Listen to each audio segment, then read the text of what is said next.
السلام علیکم دوستو، ویڈیو دیکھنے سے پہلے آپ سے گزارش ہے کہ ہمارے اس چینل کو سبسکرائب کریں، ویڈیو کو لائک کریں، شیئر کریں اور بیل آئیکن پر ضرور کلک کریں تاکہ ہر آنے والی ویڈیو کا نوٹیفیکیشن آپ کو بر وقت مل سکے۔ شکریہ۔ عثمان رضی اللہ تعالیٰ عنہ کے قبول اسلام سے مسلمان انتہائی خوش ہوئے۔ آپ اور اہل ایمان کے درمیان محبت و اخوت ایمانی کا رشتہ مضبوط ہوا۔ رقیہ بنت رسول اللہ صلی اللہ علیہ وسلم کے ساتھ شادی کے ذریعے سے اللہ تعالیٰ نے آپ کو عزت بخشی۔ رسول اللہ صلی اللہ علیہ وسلم نے رقیہ رضی اللہ تعالیٰ عنہا کا عتبہ بن ابی لہب اور ام کلثوم رضی اللہ تعالیٰ عنہا کا عتیبہ بن ابی لہب سے رشتہ کر رکھا تھا، لیکن جب سورہ المسد نازل ہوئی تو ابو لہب اور اس کی بیوی ام جمیل بنت حرب نے اپنے دونوں بیٹوں کو انہیں طلاق دینے کا حکم دے دیا۔ اللہ کے فضل و کرم سے ابھی رخصتی نہیں ہوئی تھی، دونوں نے اپنے والدین کے حکم پر عمل کرتے ہوئے طلاق دے دی۔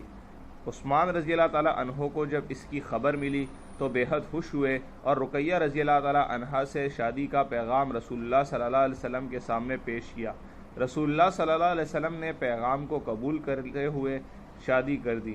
ام المؤمنین خدیجہ رضی اللہ تعالیٰ عنہا نے رقیہ رضی اللہ تعالیٰ عنہ کو رخصت کیا۔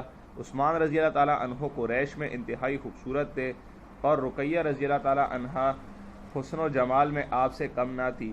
رخصتی کے وقت لوگوں کی زبان پر یہ شعر تھا: خوبصورت جوڑے جنہیں کسی انسان نے دیکھا، رقیہ اور ان کے شوہر عثمان ہیں۔ عبد الرحمن بن عثمان قریشی سے روایت ہے کہ رسول اللہ صلی اللہ علیہ وسلم اپنے بیٹی کے گھر تشریف لے گئے۔ اس وقت وہ عثمان رضی اللہ تعالیٰ عنہا کا سر دہلا رہی تھی۔ اس موقع پر رسول اللہ صلی اللہ علیہ وسلم نے فرمایا: بیٹی، ابو عبداللہ کے ساتھ اچھا سلوک کیا کرو، یقیناً وہ میرے صحابی ہیں۔ ام جمیل اور اس کے شوہر ابو لہب نے یہ سمجھا تھا کہ رقیہ اور کلثوم رضی اللہ تعالیٰ عنہما کو طلاق دلا کر محمدی گھرانے کو زک پہنچائیں گے، لیکن اللہ تعالیٰ نے رقیہ اور ام کلثوم رضی اللہ تعالیٰ عنہا کے لیے خیر و بلائی منتخب فرمائی اور بدبخت ابو لہب اور ام جمیل کو ذلیل و رسوا کیا۔ وہ اپنا منہ لے کر رہ گئے اور اللہ نے نبی گھرانے کو ان کے شر سے محفوظ رکھا، اور اللہ کا حکم مقدر تھا اور نافذ ہو کر رہا۔ ابتلاء کی سنت الہی افراد و جماعت اور اقوام و ملل میں جاری ہے۔ صحابہ اکرام رضی اللہ تعالیٰ عنہم اجمعین میں یہ سنت جاری رہی۔ انہوں نے ان مصائب و آلام کا اس طرح مردانہ وار سامنا کیا جس سے دیو ہیکل پہاڑ عاجز آ جائے۔ اللہ کی راہ میں انہوں نے اپنے مال و خون کو بہایا اور مشقتیں برداشت کی۔ اعلیٰ حزب و نسب کے مسلمان بھی اس ابتلاء سے محفوظ نہ رہے۔ عثمان رضی اللہ تعالیٰ عنہ بھی اپنے چاچا حکم بن ابی العاص بن امیہ کے ہاتھوں اللہ کی راہ میں اذیت پہنچائی گئی۔ چاچا نے آپ کو رسی میں جکڑ دیا اور کہا: کیا تم نے اپنے باپ دادا کے دین کو چھوڑ کر نئے دین کو اختیار کر لیا ہے؟ میں تم کو اس وقت تک نہیں چھوڑوں گا جب تک کہ تم اس دین سے پھر نہیں جاتے۔ عثمان رضی اللہ تعالیٰ عنہ نے جواب دیا: اللہ کی قسم، میں کبھی اس دین کو نہیں چھوڑ سکتا۔ جب حکم نے دین پر استقامت اور ان کی اپنی موقف میں صلابت دیکھی تو چھوڑ دیا۔ ایذا رسانی کا سلسلہ تمام مسلمانوں کے ساتھ شدت اختیار کر گیا اور حد سے تجاوز کر گیا۔ یاسر اور ان کی بیوی رضی اللہ تعالیٰ عنہما قتل کر دیے گئے۔ اس صورت میں رسول اللہ صلی اللہ علیہ وسلم سخت پریشان ہوئے اور مسلمانوں کے سلسلے میں فکر مند ہوئے کہ ان کے لیے جائے فنا کہاں ہے۔ پھر آپ صلی اللہ علیہ وسلم کو حبشہ کا خیال آیا اور مسلمانوں سے فرمایا: اگر تم حبشہ چلے جاؤ تو بہتر ہوگا، وہاں صالح بادشاہ ہے، اس کے یہاں کسی پر ظلم نہیں ہوتا۔ حبشہ کی طرف ہجرت کا آغاز ہوا اور رسول اللہ صلی اللہ علیہ وسلم علم زدہ ہوئے۔ آپ دیکھ رہے تھے کہ مسلمان چپکے چپکے مکہ سے نکل رہے ہیں اور سمندری سفر کر رہے ہیں، بعض سواری پر اور بعض پیدل چل کر بحر احمر کے ساحل پر پہنچے۔ پھر سب نے عثمان رضی اللہ تعالیٰ عنہ کو اپنا امیر بنا لیا۔ اللہ کی مشیت سے انہیں 2 کشتیاں مل گئی اور نصف دینار کے عوض سب سوار ہو گئے۔ جب قریش کو ان کے سلسلے میں خبر ملی تو جلدی سے ساحل سمندر پہنچے، لیکن دونوں کشتیاں روانہ ہو چکی تھی۔ حبشہ کی طرف ہجرت کرنے کا شرف پہلی اور دوسری مرتبہ جن نفوس کو حاصل ہوا، ان میں عثمان بن عفان رضی اللہ تعالیٰ عنہ اور ان کی زوجہ محترمہ رقیہ رضی اللہ تعالیٰ عنہ شامل تھی۔ یہ لوگ رجب 5 ہجری میں حبشہ پہنچے۔ وہاں انہیں امن و امان اور عبادت کی آزادی حاصل ہوئی۔ قرآن پاک نے ہجرت حبشہ کا ذکر کیا ہے۔ ارشاد باری تعالیٰ ہے: جن لوگوں نے ظلم برداشت کرنے کے بعد اللہ کی راہ میں ترک وطن کیا ہم انہیں بہتر سے بہتر ٹھکانہ دنیا میں عطا فرمائیں گے اور آخرت کا ثواب تو بہت ہی بڑا ہے، کاش لوگ اس سے واقف ہوتے۔ ابن عباس رضی اللہ تعالی عنہما فرماتے ہیں کہ اس سے مقصود جعفر بن ابی طالب رضی اللہ تعالی عنہ اور وہ حضرات صحابہ ہیں جنہوں نے ان کے ساتھ حبشہ کی طرف ہجرت کی تھی۔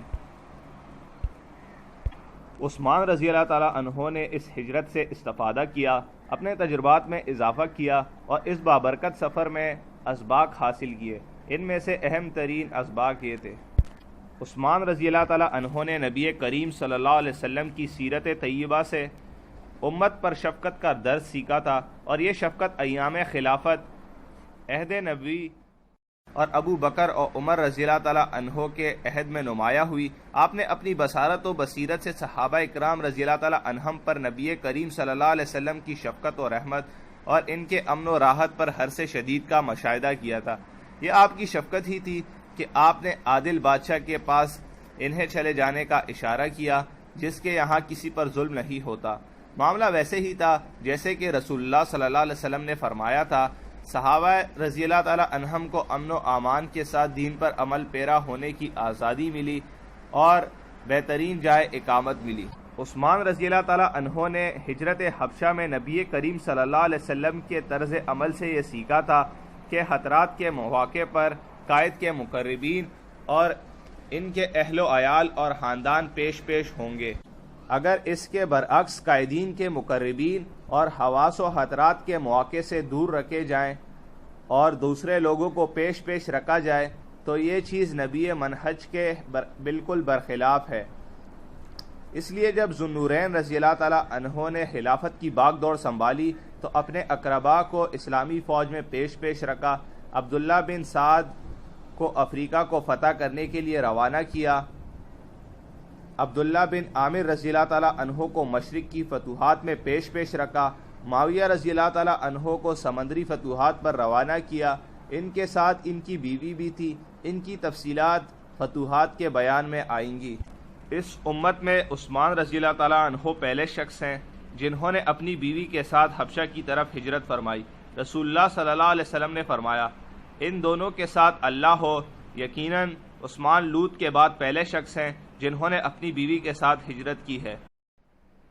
جب یہ افواہ پھیل گئی کہ مکہ والے اسلام لے آئے ہیں اور یہ بات مہاجرین حبشہ کو پہنچی تو وہ لوگ مکہ میں داخل ہونے کے لیے روانہ ہو گئے، اور جب مکہ کے قریب پہنچے تو انہیں معلوم ہوا کہ یہ خبر جھوٹی تھی۔ چنانچہ بعض اہل مکہ کی ضمانت میں مکہ میں داخل ہوئے۔